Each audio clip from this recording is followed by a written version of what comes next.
Le handball est fantastique, la voix enthousiastique. Bonsoir à tous et bienvenue dans cette nouvelle vidéo débrief du... Comment dire? Je sais pas comment appeler ce match. Cette espèce de purge monumentale qui était le cinquième match de la phase préliminaire de l'équipe de France masculine de handball. Le cinquième et dernier, ça y est, le premier tour est terminé.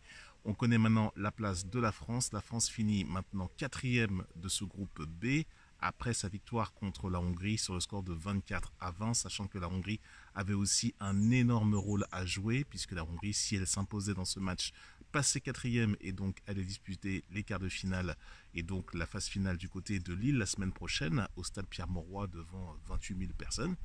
Et le match qu'on a vu qui se voulait être une espèce de huitième de finale un petit peu avant l'heure, puisque l'avantage était à la France qui, avec un match nul, passait.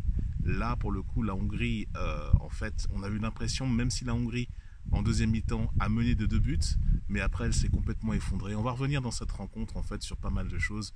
Il y a énormément de trucs à dire. Et ce qu'on peut dire surtout avant toute chose, c'est que moi j'ai connu l'équipe de France dans de bien meilleures dispositions au niveau du jeu.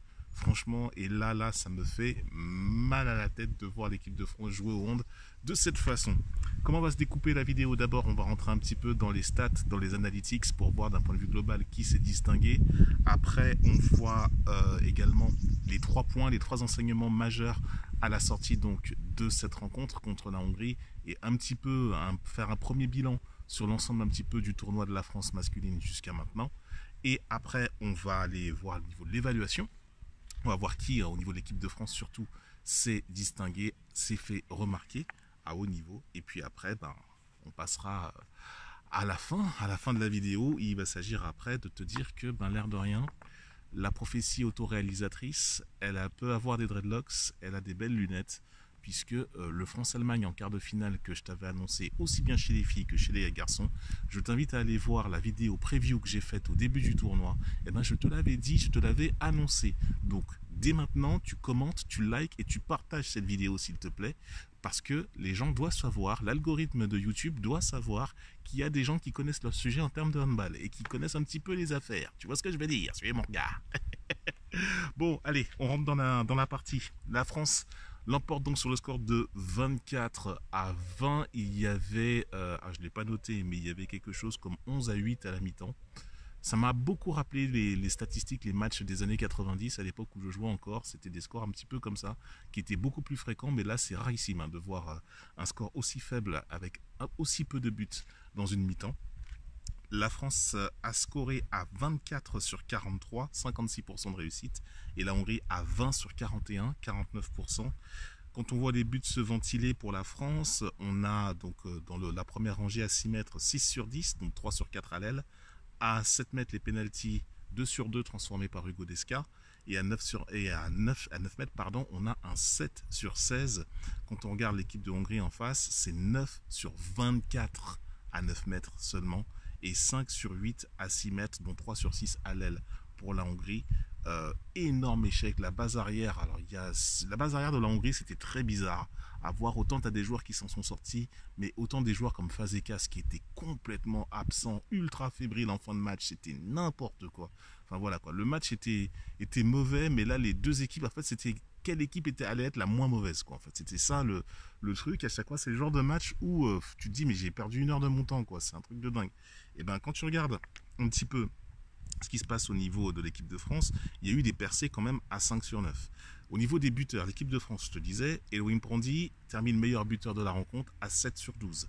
Hugo Desca est à 5 sur 6, dont 2 sur 2 au penalty, et Dikamem est à 5 sur 9.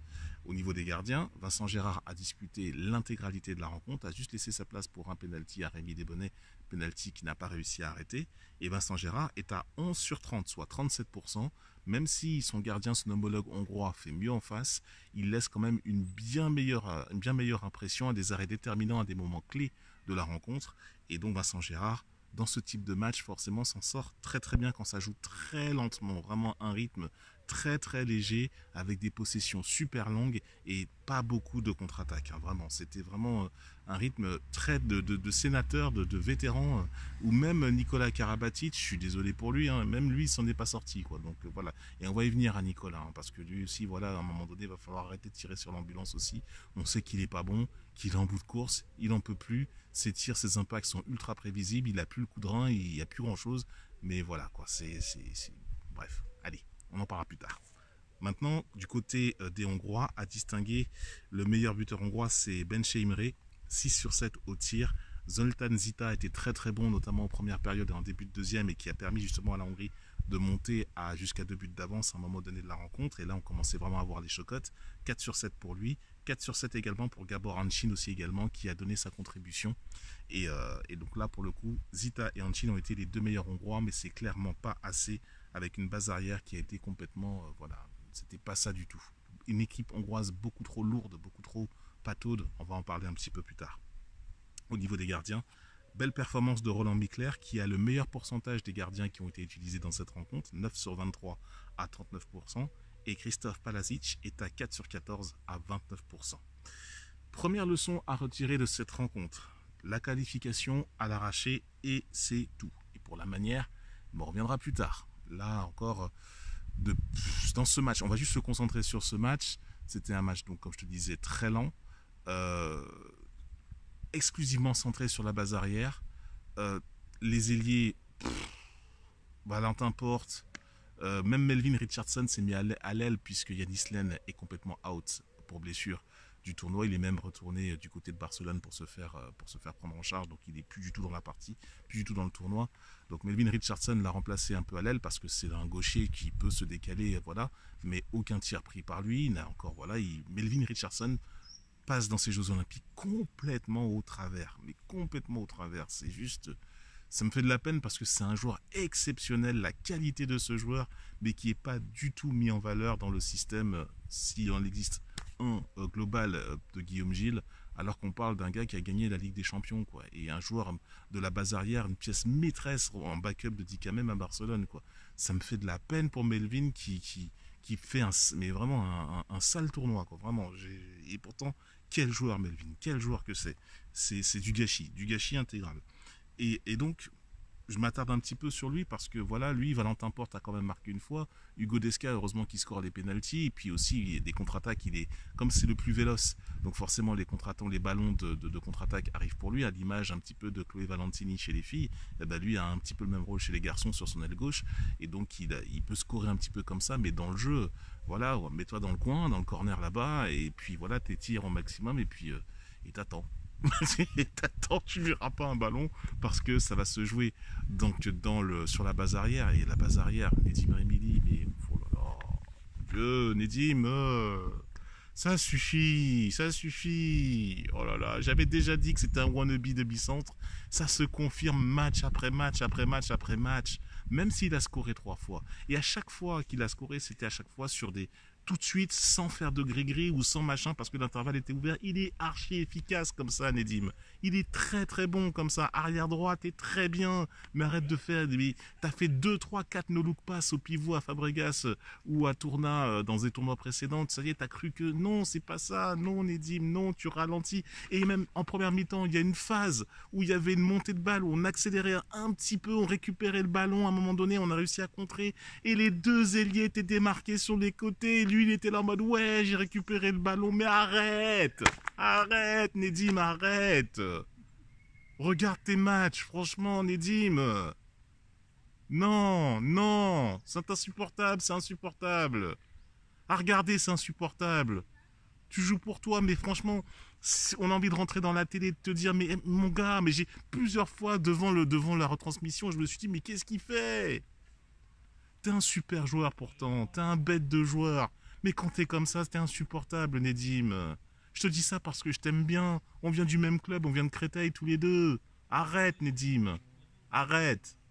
D'autant plus que, oh là là, la gestion des temps morts. J'essaie de mesurer, j'essaie de faire en sorte que ce soit pas trop machin. Mais tu m'as compris. Mais t'as passé un deal avec le président de la Fédé ou quoi? C'est toi qui coach maintenant? Guillaume Gilles, déjà qu'il n'a pas beaucoup de charisme, il essaie d'imposer un système ou deux systèmes, dire on va faire ça, ça, ça. Et il y a toujours. C'est ce que je disais à je sais plus à qui sur un groupe WhatsApp. Je disais, mais en fait, quand on regarde les temps morts de l'équipe de France, quand Guillaume Gilles prend un temps mort, on a l'impression que c'est un cercle d'alcooliques anonymes, tu vois, avec le bâton de parole où chacun se passe. Guillaume Gilles parle, il y a un deuxième qui ensuite, un troisième qui contredit, et le quatrième qui dit ça, et on a l'impression que c'est une espèce de conciliabule. Mais c'est pas comme ça que ça marche. On n'a jamais vu ça. Tu crois que l'équipe qui marche le mieux dans ce tournoi, le Danemark, tu crois qu'il fonctionne comme ça? C'est du jamais vu. C'est n'importe quoi. Non, non, je suis pas d'accord. Je suis pas d'accord. Emric Mine. Emric Mine. 10 minutes encore, je crois, qu'il a fait pendant cette rencontre, comme le match de vendredi, le match de l'Argentine. Mais tout de suite, on voit la différence. Il va beaucoup plus vite. On sent que Greg Cogent à Nantes, merci Greg, merci Grégory, de nous avoir façonné un joueur tel que Emric Mine, qui est un demi-centre moderne, qui accélère, qui voit les choses, qui sait créer des tirs et qui se crée ses tirs également et qui est ultra efficace. Il a scoré qu'à 1 sur 2 aujourd'hui, mais Emric, mais quand il est là, on voit la différence. Notre jeu, notre niveau de jeu s'améliore à chaque fois qu'il intervient.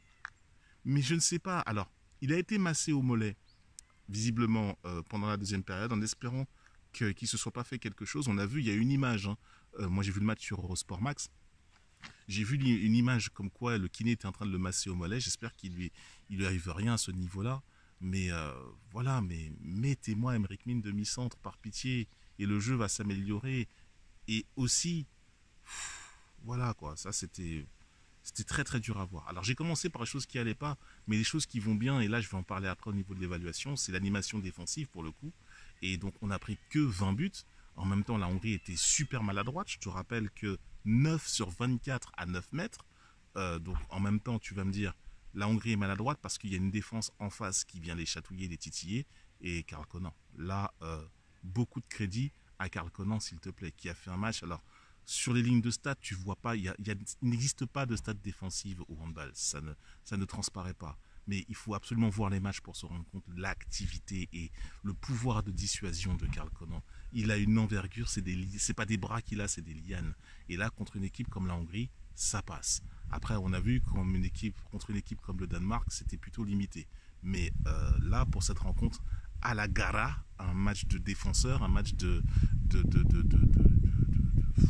bref, de pilonneur, on va dire ça comme ça. Et ben voilà, c'était le match de Karl Conan, il s'en est très bien tiré. Et donc voilà, il a animé la défense, il a réussi à faire en sorte que les percées étaient complètement inexistantes. Mais en tout cas, beaucoup de crédit en tout cas à la défense française avec Karl Conan en premier chef et puis Valentin Porte aussi qui n'est pas un peintre non plus dans ce domaine. Ça, sur un poste 2 sur le côté droit, Valentin Porte, c'est quelqu'un en défense aussi. Il faut pas le sous-estimer. Sinon, la pauvreté du match dans l'ensemble, la Hongrie pas du tout à la hauteur de l'événement. La nullité de Richard Bodo absent, Maté Lekai complètement absent, Gergo Fazekas d'une stérilité, mais oh là là, en fin de match, mais j'avais de la peine pour lui, mais là tu sentais que c'était beaucoup trop émotionnellement, là il était complètement submergé, c'était avec le public français qui poussait dans tous les sens, évidemment là tu es en terrain hostile, et c'est là qu'on voit de quoi t'es fait, là Fazekas c'est bon, on a vu quoi, Fazekas on a vu, Bodo aussi on a vu, aussi également, et voilà quoi, c'est vraiment dommage. En tout cas, beaucoup de crédit à Zoltán Zita qui a vraiment marqué 4 buts et lui a réveillé un petit peu la Hongrie en première période. Et Gabor Hanchin aussi également qui a porté son équipe.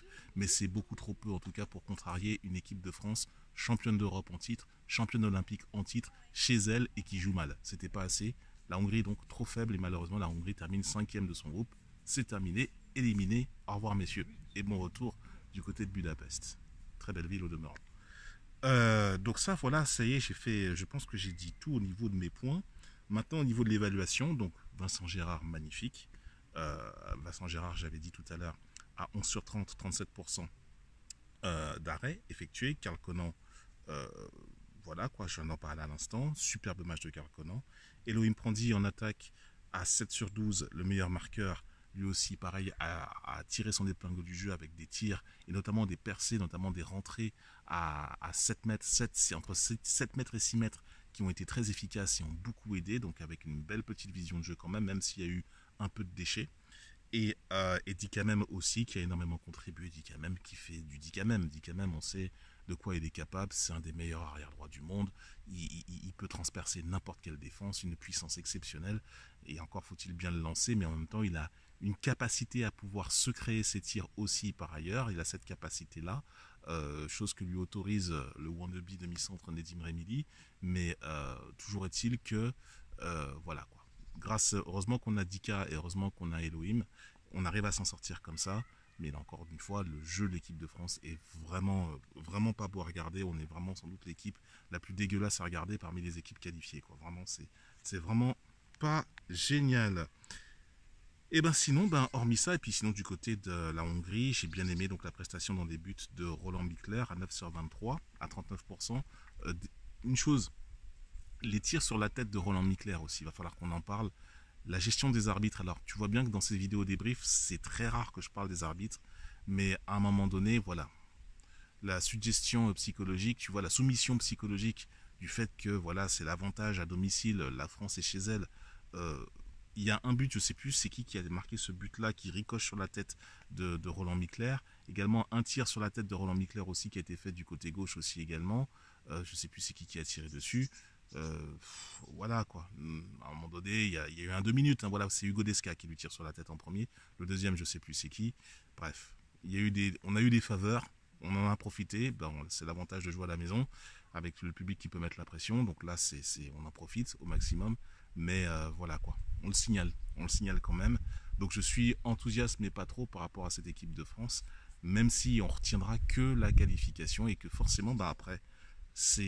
On efface tout ce qui s'est passé en phase de poule parce que là maintenant on va se projeter sur le quart de finale, le match contre l'Allemagne.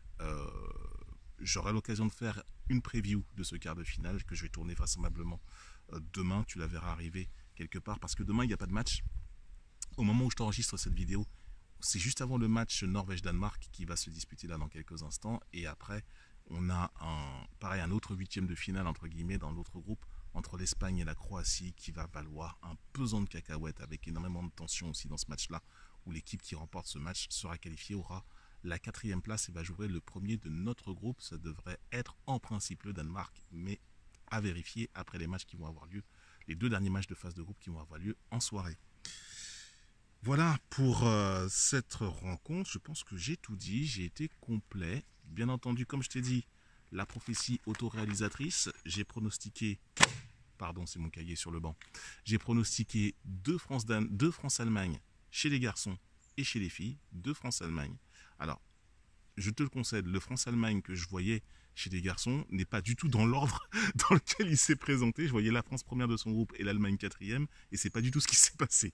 Donc voilà, mais ça donne France-Allemagne quand même. Ça donne Allemagne-France. Allez. Et chez les filles, c'est exactement ce que j'avais vu aussi. Donc mes vidéos preview que j'ai sorties il y a maintenant 9-10 jours sont là pour pouvoir la tester. Je t'invite, s'il te plaît, si tu es d'accord avec ça, si tu vérifies également l'idée que j'ai bien prévu cela, c'est-à-dire qu'en gros, je prends le risque de parler sur les réseaux sociaux et de donner une certaine vision, de donner une certaine lucidité, parce que c'est l'engagement que j'ai pris, à force d'interagir avec des internautes qui ne sont pas lucides, et ce qui explique le pourquoi pourquoi notre sport, le handball, est aussi peu représenté, c'est qu'on a des supporters qui ne s'y connaissent pas, tout simplement.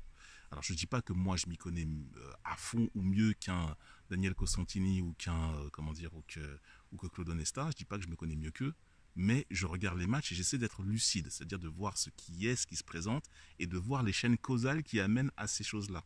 Mes différentes formations dans d'autres domaines, dans d'autres activités hors sport, font que j'arrive à intégrer ces trucs-là et je me trompe pas très souvent. Donc tu commentes, tu likes, tu partages et tu t'abonnes à la chaîne Enthusiastique, s'il te plaît. Suis-moi aussi sur Instagram où je suis très actif en story, notamment je délivre pas mal de petits contenus et des petites réactions à chaud, des petites choses comme ça également. Et le but du jeu, c'est pas que je me tire la couverture, parce que je pense que en tant que speaker aussi également du côté de Mérignac, bonjour le MHB, c'est tirer la couverture pour ambiancer le public. Ça me fait pas peur, ça me fait pas flipper, mais maintenant donner une analyse, donner un point de vue intéressant. Je pense avoir quelques arguments pour au moins dire des choses sensées et structurées et que des messages puissent passer. Parce que ce sport qu'on adore tous, le handball, mérite d'être beaucoup plus exposé qu'il n'est. Et on a besoin de personnes justement qui puissent justement structurer les idées et faire passer des messages, que ce soit sur le terrain ou alors beaucoup plus en dehors, avec notamment les récentes faillites qu'on a dû essuyer en club de première division, chez les garçons, chez les filles aussi également. Il y a pas mal de choses à dire là-dessus. Donc voilà, c'est ce que je voulais dire en conclusion. Je te souhaite une belle soirée. Les deux équipes de France masculine et féminine sont en quart de finale. Mardi, les filles à 13h30 contre l'Allemagne. Mercredi, les garçons, on ne connaît pas encore l'horaire à cette heure-ci au moment où je te tourne la vidéo, contre l'Allemagne aussi. C'est facile à retenir comme ça. 28 000 personnes, Pierre Mauroy. Ça va être un autre tournoi des deux côtés. Là, c'est plus les phases de groupe. Là, c'est à la vie, à la mort. Et là, on va voir qui a les nerfs d'acier solides pour supporter tout ça. À très bientôt pour une prochaine vidéo. Salut!